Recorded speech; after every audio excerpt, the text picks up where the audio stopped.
What is up, you guys? I am so excited coming into this new training week. As you guys know, last week was just a little bit messy. We were finishing up our gym remodel and I was just getting those big step days. The highest one was 30,000, which was one of my highest step days ever. And it was just really hard for my body to deal with the stress of all of the output. And then because of that, my body was retaining a little water. It was making me emotional. As you guys know, I increased my calories a little bit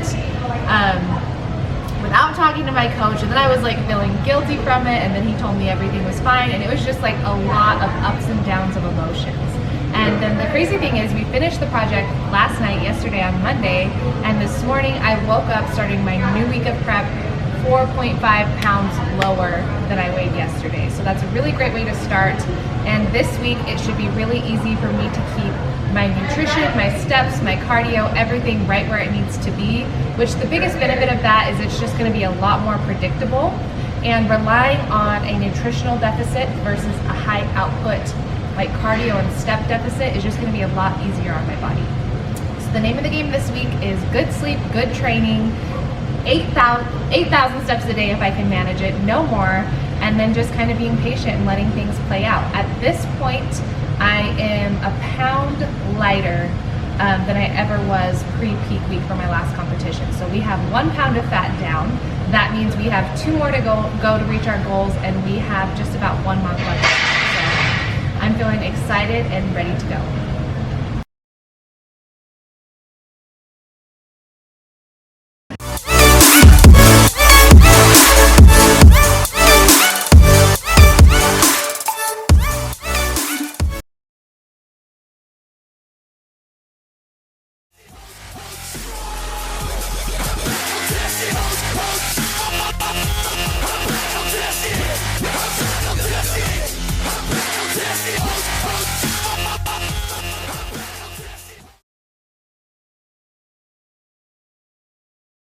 This week has just been such a great reminder that there are always going to be things outside of your control. And I think one of the lessons I've learned as a mother who is a fitness competitor is that when you're a mom, you just have to give yourself more time, because not only do you have to deal with your unforeseen circumstances that can come up during prep, but then you also have whatever your kids have going on. So if your kid gets sick, your kid gets injured, life is just always coming at you. So if you're on a really tight timeline, say you need to lose 12 pounds in 12 weeks, you don't have any room for any circumstance to come up. So I think moms, really, we should just double it.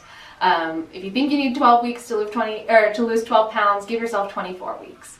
There are some people who won't have to live by this as much, especially moms who are more ectomorph types, so people who lose fat really easily. Since I started this prep, have had so many things come up, and it seems about 50% of the time it's things coming up for myself and the other 50% my daughter. So I can only imagine how much harder that could get if you had 3 or 4 kids. So giving yourself plenty of time just can make it a little less stressful. So please don't take my sunshine away.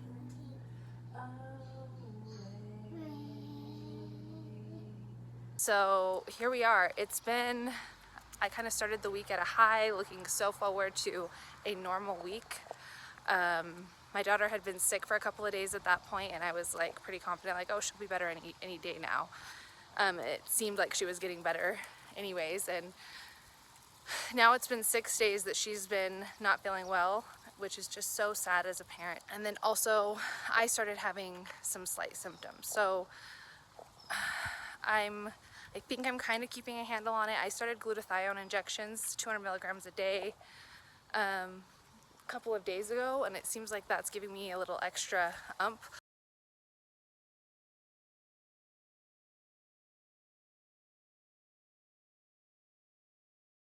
A lot of people take it like 600 milligrams once a week. One of my coaches, David, has instructed me to do it 200 milligrams basically for like 5 days, trying to fight off this sickness. So that's what we're doing. There's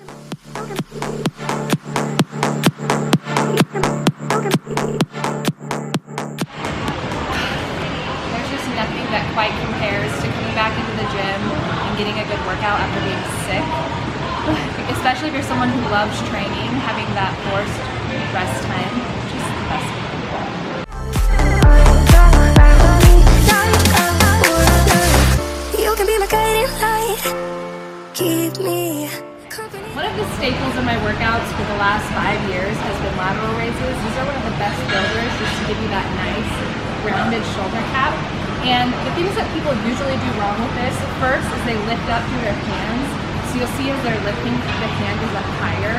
And as I'm doing this, my shoulder kind of like opens up to the back.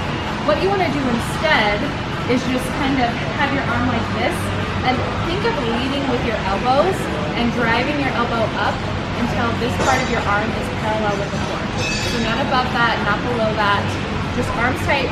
You don't need to keep them straight either. That can put a little extra pressure on your elbow joint. Allow them to be slightly bent. You can even lean forward just slightly if you want. Elbows can be a little in front of your body, and then you're just going to think of pushing up and out with your arms. So from the front, up, and out like this. So don't let your arm kick back behind your body. If you see that, look at my shoulder. When my arm's like this, my shoulder is nice and open, and once I bring that elbow back, I'm getting that trap to raise, and my elbow is rotating forward. So keep the shoulders like this, slightly forward, and you can scoop up and out. So seeing it with weights.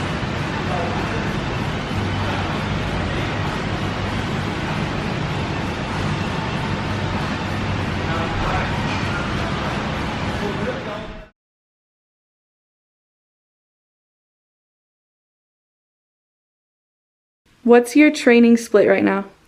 Right now I am doing 2 lower body days a week and 2 upper body days a week. On the lower body days, I am mostly focusing on hamstrings and glutes. So I'm doing a lot of hip thrusts, lunges, Bulgarian split squats, Romanian deadlifts, and hamstring curls. And then on my upper body days, I'm primarily focusing on my shoulders, my lats, and then I do have some accessory work for my biceps and triceps. In general, across all 4 days, I am using the K-Box a lot, which is a flywheel. It really emphasizes the eccentric portion of the lift, and I'm mainly just relying on isolation exercises at this point. I do have 1 fifth day per week, but it's a shorter workout, about 30 minutes, and it's more focused, more like HIIT training, some intervals, just cardio on that day. How much cardio are you doing? Right now the goal is for me to burn 1,800 calories per week via cardio. Primarily what I'm doing is 30-minute step mill sessions on my upper body day and my cardio day, so 3 days a week I am doing 30 minutes on the step mill. And then on my lower body days I am typically doing usually incline walking to burn those calories. So I kind of just keep a log all week, how many calories I'm burning. Say session one I burn 250, I track that. Session 2, 250. I just keep tallying those up until I get to the 1,800 calorie goal. So why are you not doing powerlifting right now? Oh, so I love powerlifting. My favorite lifts are the squat, bench, and the deadlift. I love working on my technique, and really doing those lifts and getting strong for those lifts like I have for the better part of the last 10 years is really what has helped me develop my physique and to have the level of muscularity that I have had coming into this season. But the reason why I've taken them out now at this point is primarily that I have too much ego when it comes to powerlift. So right now I'm on lower carbs, I don't feel as good, I don't feel as strong, and I find that it's difficult for me to come in, say on a deadlift day, and maybe in the past I could do 250 for 10 reps easy. If I'm coming in and struggling with 185 for 10 reps, I have a hard time not getting emotional about that and feeling like there's something wrong when all it really is that I'm dieting. So sometimes I push myself past the proper RPE and just make it really hard on my body to recover. So when you start pushing yourself to the edge of your RPE and really taking the intensity up on those lifts, you can get lower back fatigue. You just really start taking the work from the areas you're trying to grow and train as a bodybuilder, like glutes, hamstrings, and back. Start having some of that go into your erectors, your core. So there's multiple reasons. Mainly I just can't manage the workload as well, and just being on lower calories, it becomes harder to recover from. But also if I'm on 100 grams of carbs and I look at my workout and it has deadlifts on there, it can feel just a little bit overwhelming and intimidating. So in October I plan on getting back into a powerlifting meet, testing my strength again, and I know for sure the powerlifts will be back. But right now, just to keep myself safe and to keep myself motivated, I have taken them out for the time being.